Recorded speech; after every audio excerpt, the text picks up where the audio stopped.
What happens when you reach high engagement levels? A lot of people who are getting on Twitter measure their success based on three things. One, according to one school, you measure your success based on how much raw traffic you can pull from Twitter.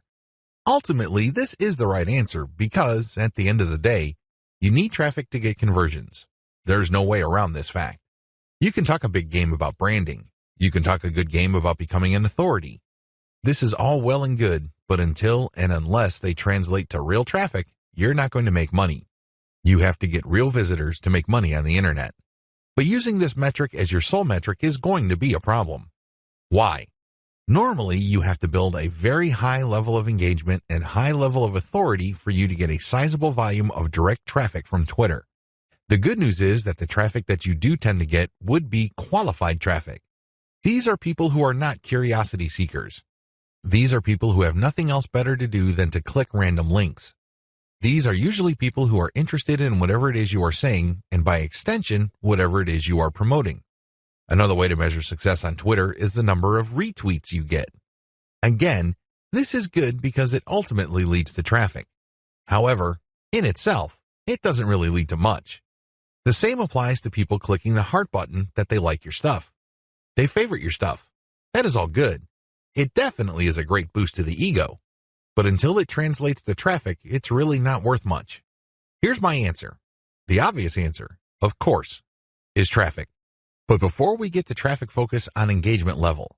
Try to get your engagement levels up. This means people are paying attention.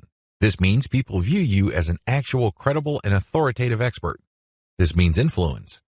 If you have high engagement levels, a lot of things open up for you. These are tremendous opportunities that can take your business to the next level. First, you can pitch influential Twitter accounts for guest posts. If you get a lot of engagement from their accounts and then they're constantly retweeting you and constantly clicking the heart icon, and it means that they become your fans, this is an indication that there is an actual organic community that grew up around your content. This is a good thing, but just by itself, it doesn't really mean much. You have to convert it. You have to transform it into a usable form in one of the most useful forms of this. Usual payouts of this level of influence with influencers are to pitch them for guest posts. Now, of course, this means that they have to have a blog that's credible and has great SEO value in their niche. But assuming that's true, pitch them for guest posts. Don't be shy. It doesn't hurt to ask if they say no the first time. Continue to engage with them. Be a buddy. Challenge them. Test them. Earn their respect some more, and then pitch them again. Keep pitching until you get that guest post. Because sometimes you have to knock many times before the door opens. That's just the way things are. Keep pitching because for every single guest post you get, you may get a nice boost in Google search results. You probably don't need me to explain to you why that's a good thing. Ask for interviews. There are many influential people on Twitter that are either top dogs in organizations in your niche or they know people. Either way, when you get interviewed for a variety of reasons, you have arrived in your niche. Let's put it this way. They're not going to interview worthless people. They're not going to interview people who have no credibility. Why? Well, they respect their own credibility. They want to protect whatever status they have. One of the worst ways to do that is to interview people with no credibility. They want to build up. So, the fact that they're interviewing you signals to whoever respects them that you are worthy of respect. It signals to people that you are credible, that you are worth following. It tells people in so many ways what you have to say counts for something. This is a big deal. How come? You can leverage this interview that you've got as proof of your expert status.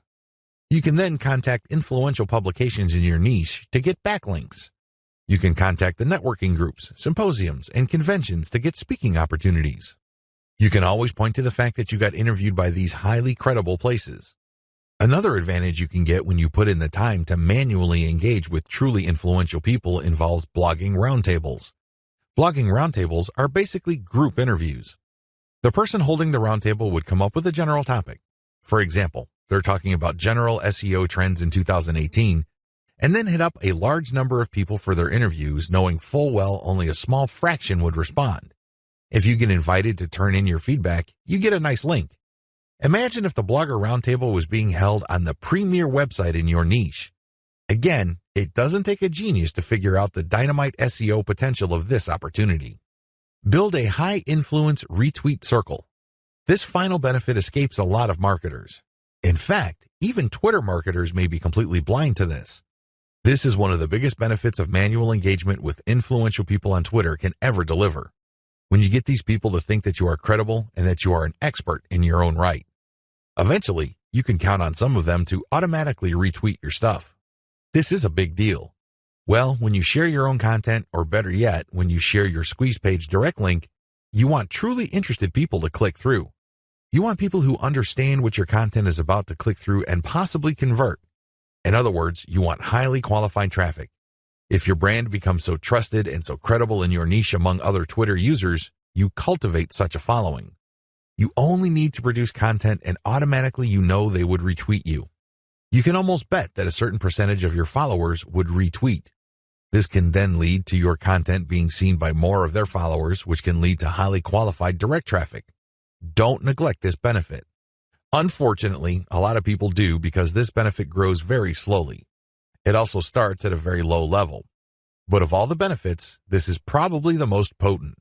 Unfortunately, it also takes the most time, effort, and attention to detail.